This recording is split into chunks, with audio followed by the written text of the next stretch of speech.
जैसे मैं हमेशा कहा करता हूं कि किसी भी सुपर पावर को हमेशा किसी ना किसी तरह अपनी पावर प्रोजेक्शन रखनी पड़ती है। कोई ना कोई गेम शो जरूर ऑन करके रखना पड़ता है टू मेंटेन इट्स स्टेटस।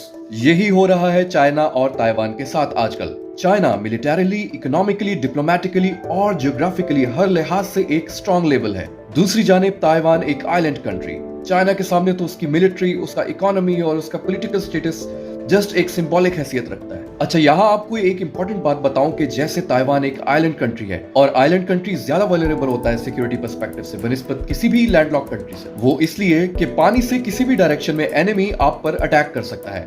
आपकी कोई ज्योग्राफिकल बाउंड्री नहीं होती, लेकिन वो जो समुद्र का पानी आपके लिए बना है। लैंडलॉक्ड कंट्रीज का तो शेयर्ड सिक्योरिटी मैकेनिज्म होता है और उनकी सॉवरेनिटी रिलेटिव होती है नेबरिंग कंट्रीज के। दोस्तों, ये वही ताइवान है जो हमारे घर में, हमारे ऑफिसेज में, हमारे कंस्ट्रक्शन साइट्स पर हाई टेक इलेक्ट्रॉनिक्स का मैन्युफैक्चरर है। आईफोन्स, सैमसंग मोबाइल्स, लैपटॉप से लेकर बड़ी बड़ी इंडस्ट्रियल मशीनरी सब ताइवान से आती है। पिछले चंद घंटों से चाइना के 26 लड़ाका तैयारे ताइवान के इर्द गिर्द प्रवास कर रहे हैं और 16 के करीब मिलिट्री एयरक्राफ्ट ताइवान के डिफेंस जोन में एंटर हो चुके हैं। यही नहीं, बल्कि 7 चाइनीज नेवल वॉरशिप्स ने भी ताइवान को घेरा हुआ है। ये बातें इसलिए भी करना जरूरी है कि सिर्फ 2 दिन पहले ही ताइवान ने यूएस के साथ $9 बिलियन की वेपन्स डील की है एडवांस मिलिट्री इक्विपमेंट के हुसूल के लिए। ये सब कुछ उस वक्त सामने आता है जब यूएस और साउथ कोरिया समुद्र में ज्वाइंट मिलिट्री एक्सरसाइजेस कर रहे हैं और ठीक 350 मीटर दूर नॉर्थ कोरिया के किम ने 10 मिसाइल्स पानी में चला दिए। और जहां तक मेरा ख्याल है, नॉर्थ कोरिया खुद को किसी पॉसिबल अंडर अटैक से बचाने के लिए